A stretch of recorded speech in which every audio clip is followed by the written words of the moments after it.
Carabiya oo kaashanaysa Guddiga Iskaashatada Dhaqashada Geela Sacuudiga ee Riyadh ayaa waxa ay hirgelisay hotel u gaar ah geela, kaasi oo geelu uu seexan doono isla markaana qolqol looga kirayn doono geelahaasi iyo cidda wadata. Dowladda Sacuudi Carabiya ayaa hotelkan geela u gaarka ah waxa ay sheegtay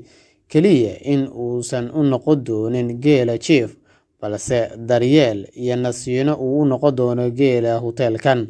Sidoo kale, neef walba oo geela ah oo qofka iska leh uu qol uga kireeyay halkan, uu geelahaasi heli doono daryeel caafimaad, nasiino, timaha ama dufta geela ku badata oo laga jaro, iyo sidoo kale waxyaabo badan oo dan u ah geelahaasi.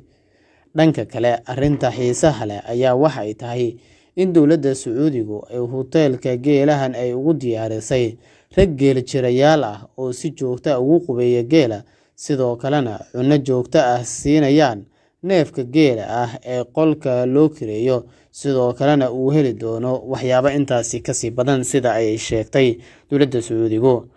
Dowladda Sacuudiga ayaa hotelkan geela waxay ugu magac dartay Raaxoole. Sababta loogu bixiyay ayaana waxa ay ku sheegtay neef waliba oo geela ah oo la keeno ama qol loo kireeyo in uu heli doono cunno joogto ah, qubays joogto ah, xaaladiisa caafimaad oo lala socdo, biyo miisaaman oo la siiyo, iyo dufta oo marka ay ku badato laga jarayo. Waxaana intaasi u dheer in marka hore inta aan qolka jiifka loo gudbin geela la hubinayo inta kiilo uu yahay, caafimaadkiisa, sidoo kalena la siinayo ID number lagu garto loona sameynayo. Qolalka hotelkan Raaxoole ee dowladda Sacuudigu ay u hirgelisay geela ayaa waxa uu ka kooban yahay ilaa iyo 120 qol, kaasi oo loogu talagalay geela, waxaana loo kala kireeyaa hadba qofka geela wata. Neefka geela ah uu wato qol gooni ah haddii uu rabo, iyo haddii qol neefkaasi geela ah lala wadaagayo ama geel kale uu la wadaagayo uu rabo. Taasina waxa ay ku xiran tahay qarashka uu haysto qofka geelahaasi leh, isla markaana doonaya in hotelkan uu u seexdo ama u joogo.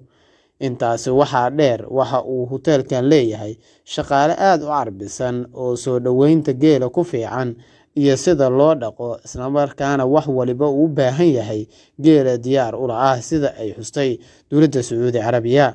Halkii neef oo geela ah ayaa waxa uu hotelkan ku seexdaa amaba 24 saac looga kireeyaa ilaa iyo 400 oo riyaal oo lacagta Sacuudiga ah, ama si kale haddii aan u dhigno $107 u dhiganta.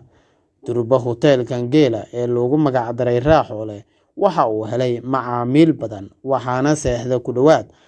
120 neef oo geela ah, kuwaasi oo maalin waliba hotelkaasi ku seexda $107 oo lacagta Mareykanka ah. Arrintan ayayna aad ula yaabeen dad badan, halka dadka qaar ay soo dhaweeyeen oo ay sheegeen in ay macaamiil u noqon doonaan, sidoo kalena loo baahnaa in hotel u gaara la helo geela iyo sidoo kale xayawaanada kaleba.